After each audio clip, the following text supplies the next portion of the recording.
38 million ringgit தங்க painting மோசடி. முதலீட்டாளர்கள் 13 போலீஸ் புகார்களை செய்துள்ளனர்.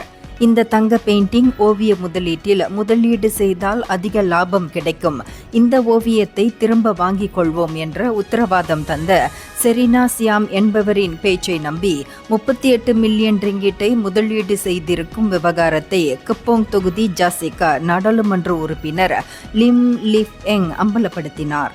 வாக்குறுதி அளித்தபடி லாப ஈடு எதுவும் வழங்கப்படாததால் 13க்கும் அதிகமான முதலீட்டாளர்கள் கடந்த 2 வாரங்களாக போலீஸ் புகார் செய்து வருகின்றனர். சிலர் சியாமுக்கு எதிராக சிவில் வழக்குகளையும் தொடுத்து வருகின்றனர் என்று அவர் தெரிவித்தார்.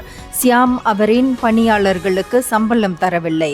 சப்ளையர்கள், முதலீட்டாளர்கள், ஓவியர்கள் ஆகியோருக்கும் இந்த பெண் பணம் தரவில்லை என்று கோலாலம்பூரில் நடைபெற்ற ஒரு செய்தியாளர் சந்திப்பில் லிஃப் எங் குறிப்பிட்டார்.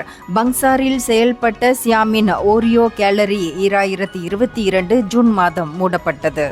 இந்தியர்களின் இதய குரல் மக்களோசை.